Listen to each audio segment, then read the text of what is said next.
Welcome back friends, स्वागत है आप सभी का। जैसा कि आपको पता है कि कल 6 जून को आपका जो टीजीटी का आंसर की है वो आ गया है, यानी आपका आंसर की भी आ गया और आप क्वेश्चन का ऑब्जेक्शन भी कर सकते हो।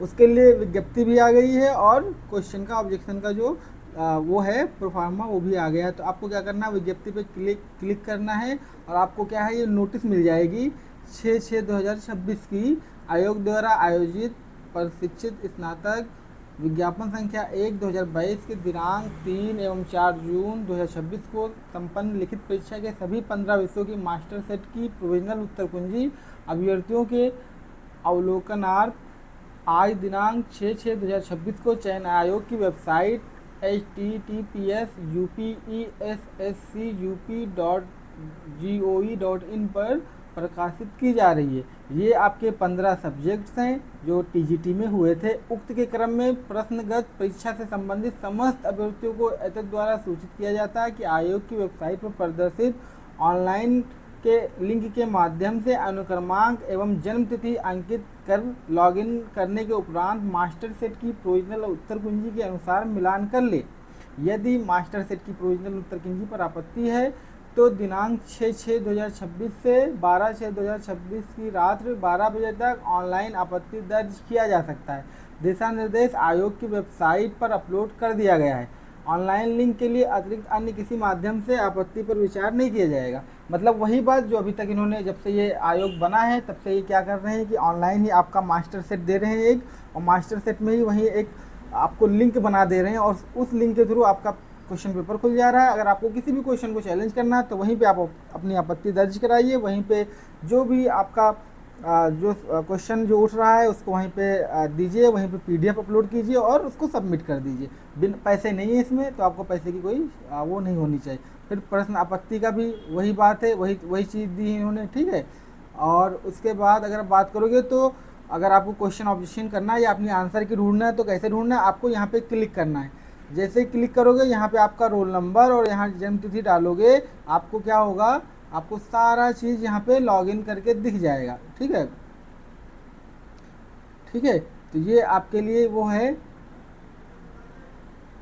और यहाँ पे इन्होंने दे दिया है कि आप कब से कब तक चैलेंज कर सकते हो। Candidate are advise to rise their objection within the stipulated time, जो मतलब टाइम दिया गया है उसी के बीच में आप कर सकते हैं।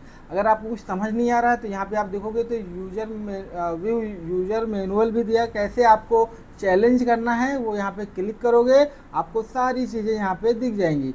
आप चाहो तो पीडीएफ देख सकते हो, आप चाहो तो वीडियो भी देख सकते हो, दोनों तरीके की यहाँ पे आपके उसके लिए यहाँ पे लिख दिया गया है, ठीक। और यहाँ पे कुछ निर्देश भी दिए गए, instructions.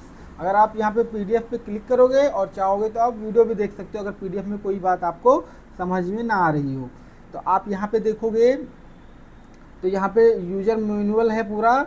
Interview call letter number 1 TGT 1/2022, ठीक है। तो ये आप लॉगिन करोगे, यहाँ पे लॉगिन करके फिर आपका सारी चीज़ें जब भरोगे तो इम्पोर्टेंट इंस्ट्रक्शंस आ जाएंगे, उसके बाद आपके क्वेश्चंस आ जाएंगे, ठीक है। जो आंसर होगा इनका आयोग का आंसर होगा, उन्होंने इसको टिक किया होगा, आपका जो आंसर होगा उससे आप मैच कर लीजिएगा। हाँ, जो आपके ये ऑप्शंस दिए गए हैं ए बी सी और डी, इस पर भी आप ध्यान दीजिएगा, क्योंकि हो सकता है आप में जो बी दिया हो आयोग ने उसका डी उस सेम स्टेटमेंट को डी कोड किया हो, ठीक है। आप में कोई सी हो और आयोग ने यहाँ पे ए दिया हो उसका आंसर, ठीक है। स्टेटमेंट सेम हो लेकिन उसका जो आपका आंसर है वो ऊपर नीचे हो, तो इस पर ज़रूर ध्यान दीजिएगा, ठीक है। तो मिलते हैं आपसे नेक्स्ट वीडियो में। अगर हम इसकी कट ऑफ की बात करें टीजीटी की, तो मैंने पहले ही आपको बोला हुआ था टीजीटी, अगर हम बायोलॉजी की कट ऑफ की बात करें, टीजीटी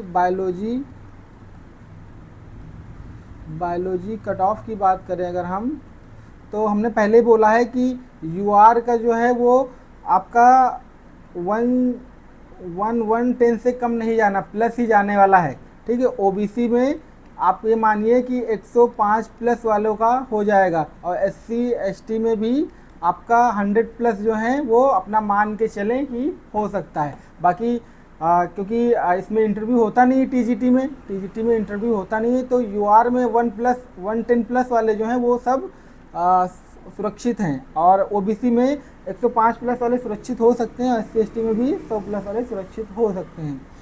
ऐसा क्यों कह रहा हूँ, क्योंकि अभी आपने अगर देखा हो पीजीटी का कट ऑफ देखा हो बायोलॉजी में, तो किसी को नहीं लग रहा था बहुत लेंदी पेपर था, बहुत ऐसा पेपर था, वैसा पेपर था, टफ था, हर चीज़ सब लोग बोल रहे थे, ठीक है। लेकिन उसका जो कट ऑफ गया है वो यूआर में 101 गया है, ठीक है, ओबीसी में 105 गया है, और ईडब्ल्यूएस में आपका 107 गया है, एससी में आपका 103 गया है।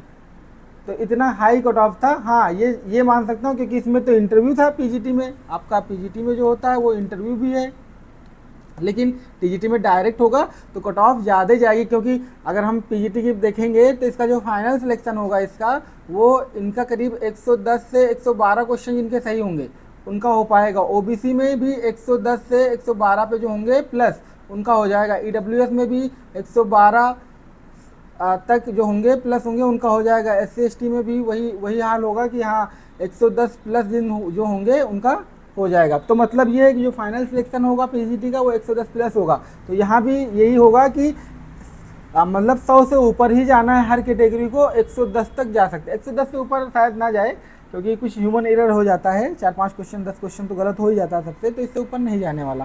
ठीक है, ये कट ऑफ मैंने पहले भी बताया हुआ था, आपको फिर बता दिया है। तो मिलते हैं नेक्स्ट वीडियो में, तब तक के लिए bye bye, thank you, thanks for watching.